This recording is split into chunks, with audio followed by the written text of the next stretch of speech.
Bonjour, bonjour à toutes et à tous. Et puis merci d'avoir choisi cette Power Session pour débuter de votre journée. Donc je me présente rapidement, je suis Guillaume Calando, responsable de l'activité conseil en knowledge management chez Tacoma. Et donc aujourd'hui, chez Tacoma, justement, ce que nous avons choisi pour cette session, c'est pas forcément de vous présenter une solution d'intelligence artificielle en particulier, mais justement de peut-être prendre un petit peu de recul sur cette intelligence artificielle qui est au programme de beaucoup des stands et des conférences au salon cette année, et de s'intéresser à un des éléments qui nous semble particulièrement important quand on est des professionnels, comme j'imagine beaucoup d'entre nous, du knowledge management, justement de cette connaissance, et comment faire de cette connaissance alliée à l'intelligence artificielle un vrai levier de performance pour les organisations. Et donc c'est ce qu'on va se proposer de voir dans les 20 prochaines minutes. Très rapidement, même si je pense que le constat il est globalement partagé aujourd'hui par tout le monde, je pense que c'est plus aujourd'hui la question de se dire est-ce que l'IA intègre les organisations, est-ce que l'IA pénètre les activités des organisations. Aujourd'hui, c'est un constat. Ça, ce sont des chiffres de l'étude IBM de fin d'année dernière, donc très récent. Ce qu'on voit, c'est assez clair. Plus de 90% des décideurs considèrent l'IA comme un élément véritablement important dans leur stratégie d'organisation, et près de la moitié comme stratégique. Donc cette prise de conscience, elle est là. Et au-delà de la prise de conscience, ce que l'on voit, c'est que en termes de mise en œuvre et d'intégration de l'IA dans les processus de travail des organisations, là encore, c'est près de la moitié des organisations qui reconnaissent avoir intégré volontairement l'IA dans leur pratique. Et ça, encore une fois, c'est l'intégration volontaire. Ça ne prend pas en compte tous les usages de tous les collaborateurs qui peuvent le faire avec leurs initiatives personnelles et qui ne sont pas forcément maîtrisées. Donc là encore, on voit que cette intégration, elle est là, elle est déjà bien présente. Et quand on regarde les usages, et c'est là où ça va être particulièrement intéressant pour le sujet d'aujourd'hui, quand on regarde le top 3 des usages, toujours dans cette étude IBM, on voit que les deux premiers, la génération de contenu et puis la recherche et synthèse, ils sont directement liés à l'exploitation ou à l'utilisation de la connaissance des organisations. Et donc là encore, on se dit que c'est véritablement indispensable en tant que professionnel du knowledge management de se dire comment on va faire en sorte que cette connaissance elle soit la plus utile finalement à ensuite l'exploitation par l'intelligence artificielle. Et donc, aujourd'hui, comme vous l'avez peut-être compris, si on regarde un peu cette représentation un peu très visuelle de l'utilisation de l'intelligence artificielle, les chiffres que je viens de vous présenter, et puis la compréhension qu'on a aujourd'hui de l'intelligence artificielle, elle se concentre souvent sur les usages, les outils. Ce qu'on va regarder aujourd'hui, c'est toute cette zone masquée, trop souvent masquée, en tout cas, c'est dans les rapports qu'on peut avoir avec nos clients, ce que malheureusement on constate trop souvent, c'est toute cette connaissance, tout ce qui va venir alimenter ces outils, ces utilisations de l'IA. Comment la rendre la plus utile et la plus efficace possible. Quelques constats très rapides, évidemment pas du tout exhaustifs, mais voilà, encore une fois, c'est tiré de nos échanges avec nos clients. Quand on doit faire des petits audits, des petits diagnostics de la connaissance chez nos clients, ce qu'on se rend compte, c'est qu'évidemment, elle est trop souvent diluée, éparse, donc très difficile à capter. Très peu structurée, même quand la connaissance, j'allais dire, est formalisée, elle n'est pas forcément structurée. Et donc là, dans son exploitation, ça devient aussi extrêmement difficile. Et puis, on formalise, mais est-ce qu'on formalise suffisamment? Est-ce qu'on s'intéresse à tous les savoirs et toutes les connaissances? Et donc là, le tacite, tout ce qui, par définition, repose beaucoup sur les épaules des personnes et qui, malheureusement, peut quitter l'organisation en même temps que les personnes. Ça, c'est aussi trop souvent un enjeu qui n'est pas forcément pris en compte. Et donc, évidemment, avec l'IA, ça va apporter de l'optimisation, de la vitesse, mais si le socle de connaissances il n'est pas solide, malheureusement, ça apportera de la vitesse sur quelque chose qui n'est pas très tangible, pas très solide.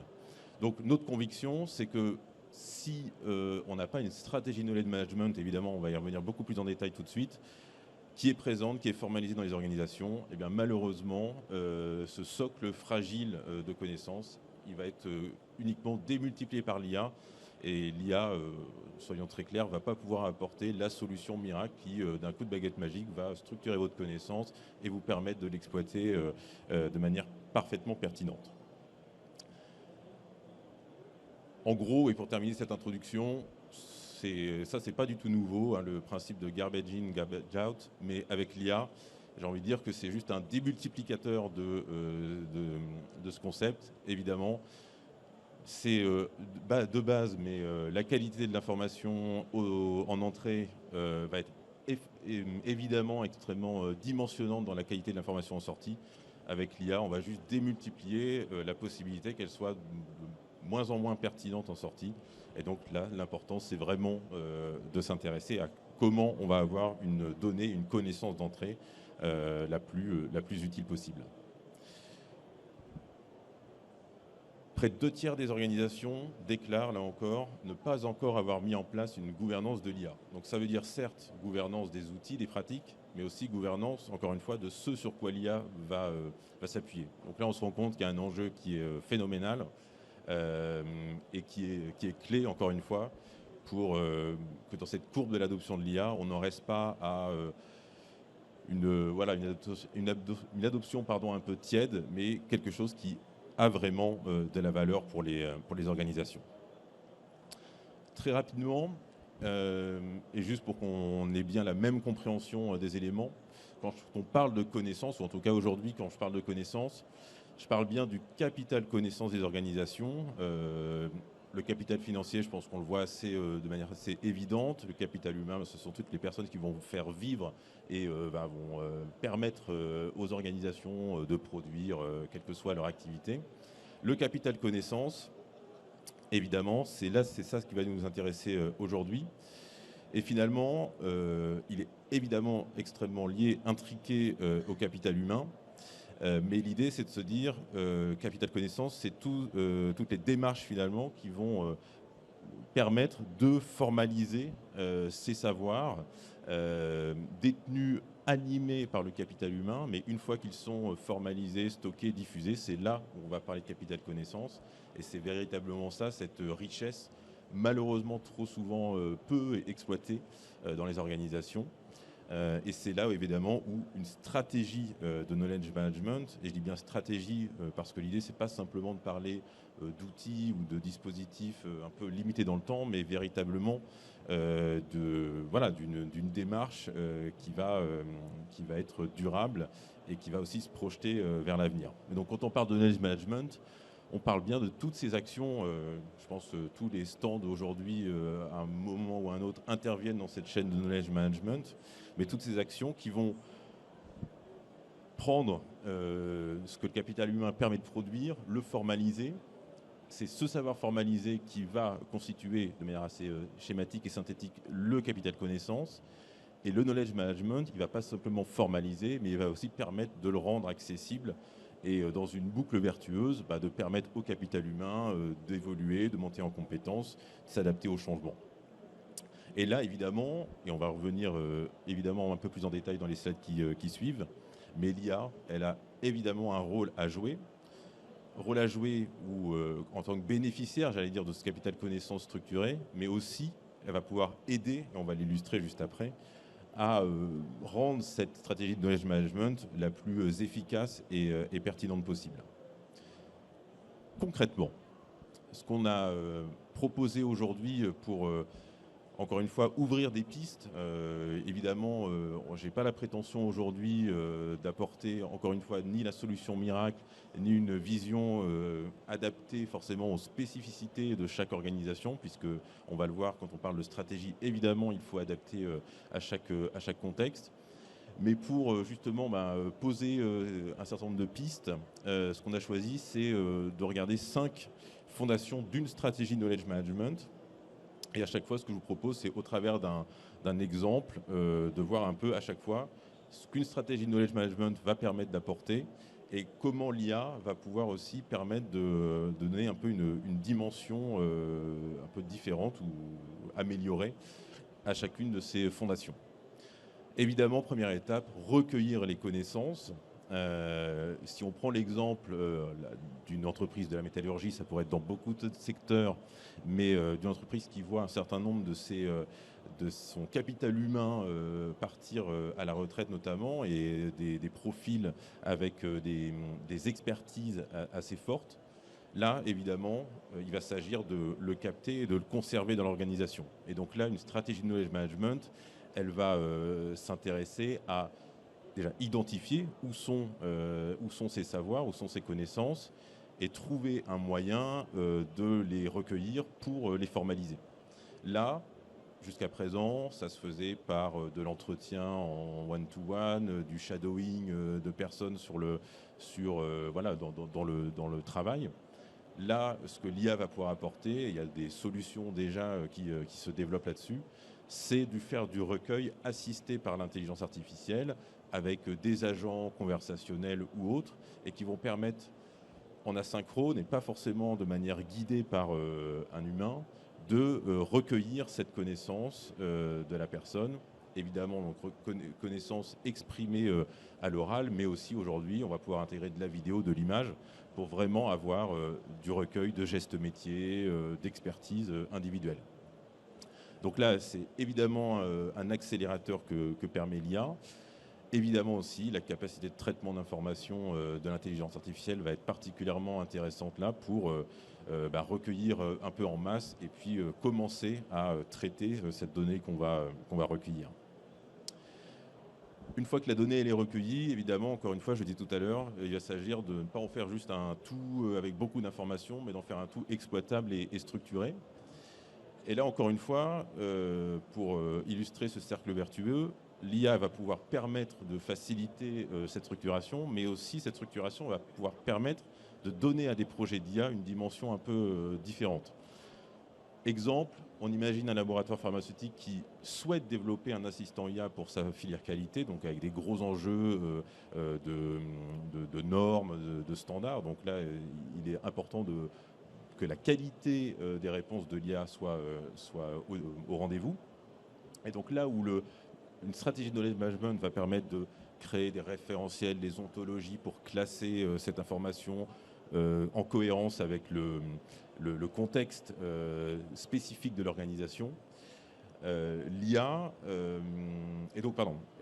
cette stratégie de knowledge management, évidemment, elle va permettre ensuite à ce que l'IA puisse plus facilement retrouver les informations pertinentes parce qu'elle aura été structurée, et idéalement structurée dans une optique d'utilisation par l'intelligence artificielle. Et donc là, on voit que c'est le knowledge management au service de l'IA, mais en regard, l'IA peut aussi permettre de plus facilement traiter ces volumes de données importants, en aidant à soit pas forcément construire l'ontologie, parce que nous on pense que c'est encore important que ce soit l'humain qui ait la main un peu pour construire cette ontologie, mais évidemment une fois que l'ontologie, cette trame est posée, de pouvoir traiter la donnée en masse et puis venir classer toute cette donnée qu'on a recueillie à l'étape précédente dans cette structure. Là, on a beaucoup parlé de connaissances, évidemment, rapport évidemment très étroit entre capital de connaissances et capital humain. Donc, c'est très important de dire tout ce capital connaissances, comment je le mets en regard de mon capital humain, et donc notamment des compétences que mon capital humain va devoir exercer et sur lesquelles ils vont pouvoir s'appuyer. Là, ce sont des exemples qu'on a pu vivre encore très récemment avec beaucoup de nos clients, des constructeurs automobiles qui vivent une mutation qui a déjà démarré il y a quelques temps, mais qui continue, notamment avec l'électrification des véhicules, et où il s'agit à différents niveaux de l'organisation, industrielle, réseau, et vraiment dans toutes les strates de l'organisation, de provoquer et d'accompagner cette mutation en termes de compétences. Évidemment, la stratégie knowledge management, ça va être l'idée de dire je crée mon référentiel de compétences, j'identifie si j'ai des compétences critiques particulièrement importantes à conserver et à animer. Ensuite, évidemment, je mets en relation ce référentiel de compétences avec mon capital connaissance. Là, évidemment, encore une fois, un peu comme à l'étape précédente, la force de l'IA pour soutenir la démarche de knowledge management, ça va être de pouvoir traiter cette information et aider à la mise en relation connaissances, compétences à un niveau macro et en prenant en compte toute la diversité des métiers de l'organisation. Je le disais, la stratégie de knowledge management, l'idée, c'est pas une action définie, un one-shot qu'on lance et dont on espère qu'il va pouvoir un peu seul continuer à perdurer. C'est une démarche qui, évidemment, doit permettre à l'organisation, à son capital humain, à son capital connaissance, de se projeter dans l'avenir et d'anticiper les enjeux que les organisations vont pouvoir rencontrer. Et donc là, voilà, la stratégie de knowledge management, elle doit évidemment prendre en compte cet élément et donc voir comment le capital connaissance va devoir évoluer pour prendre en compte les évolutions métiers et mettre en regard des actions et des stratégies de formation pour y répondre. Là, la force de l'intelligence artificielle, ça va être à la fois de traiter la masse de connaissances qu'on aura recueillies, mais aussi de la mettre en regard avec le big data général dans lequel on évolue, et donc de venir comparer ces informations avec des données marché, des données concurrence, des données publiques, etc., pour créer des hypothèses de ce que vont être les enjeux de demain pour l'organisation, et ensuite, évidemment, charge aux professionnels du knowledge management d'analyser ces hypothèses, ces scénarios d'évolution pour prendre ensuite les décisions, encore une fois, de formation, de documentation, de communication qui vont être en regard. Enfin, et là c'est évidemment plus transversal, mais on l'a dit, hein, l'idée c'est d'inscrire ça dans une dynamique durable, et donc pour s'assurer que ça vive, de se dire qui l'anime, cette stratégie de knowledge management, qui va être en charge de monitorer ce capital connaissance et de faire en sorte que ce ne soit pas simplement une mémoire, mais une mémoire vive de l'organisation qui se met en place. J'espère que vous aurez pu comprendre au travers de cette présentation que notre conviction, c'est qu'une stratégie de knowledge management alliée à l'IA, c'est vraiment un socle qui va permettre justement d'avoir une utilisation pertinente de l'IA en entrée et en sortie, je dirais. Et c'est au travers de ça qu'on a la conviction qu'une stratégie de knowledge management peut véritablement contribuer à créer de la valeur pour l'organisation. Et ce n'est pas simplement une conviction, puisque là, je n'aurai pas le temps de rentrer dans le détail, mais on pourra échanger si vous le souhaitez ensuite là-dessus. Il y a une étude qui est parue en décembre dernier dans le Journal of Knowledge and Innovation, qui justement a regardé de manière très scientifique et très précise sur 500 organisations. Ils ont analysé des actions de knowledge management, donc structurer les connaissances, et ils ont étudié l'impact que ces actions avaient sur l'innovation. Là, j'en ai pris 2, il y en avait beaucoup plus d'items qui étaient relevés. Et à chaque fois, ils ont vu, quand c'est au-dessus de 2 et entre 2 et au-dessus de 0,2, ça veut dire que l'impact est déjà très significatif ou significatif. Et donc, ils ont pu démontrer par cette étude que structurer les connaissances, les partager, ça avait un impact très fort sur l'innovation et que l'innovation en elle-même avait un impact énorme sur la performance. Donc, le lien entre une stratégie de knowledge management et de la performance, il est clairement établi. Donc c'est plus simplement une conviction, mais c'est quelque chose qui est démontré et véritablement quelque chose qu'on a à cœur, en tout cas nous, d'accompagner avec nos clients. Et donc encore une fois, pour refaire le lien avec cette thématique d'intelligence artificielle, encore une fois, notre conviction, c'est que évidemment l'IA offre des perspectives extrêmement intéressantes, mais c'est au travers d'une stratégie de knowledge management qu'on va pouvoir véritablement, en tant qu'organisation, garder le contrôle. Et je pense que c'est là, évidemment, où nos métiers prennent tout leur sens. Chez Tacoma, donc on aime à se présenter comme les ingénieurs de la connaissance. Et depuis un peu plus de 25 ans, c'est ça, le recueil, la transformation, la transmission des connaissances qui nous animent. Et donc tout ce qu'on a pu aujourd'hui vous présenter, c'est vraiment basé sur nos expériences concrètes et du quotidien avec nos clients, puisque évidemment, on accompagne nos clients dans la structuration de leur stratégie de knowledge management, mais aussi dans les actions qui en découlent, de formation, de communication, de documentation, d'ingénierie support. Donc ça nous permet de voir la concrétisation et l'impact de ces stratégies de knowledge management et des actions qui en découlent. Et donc c'est avec cette conviction qu'on a souhaité partager un peu ce retour d'expérience sur la mise en place et l'animation des stratégies de knowledge management. Merci beaucoup pour votre attention.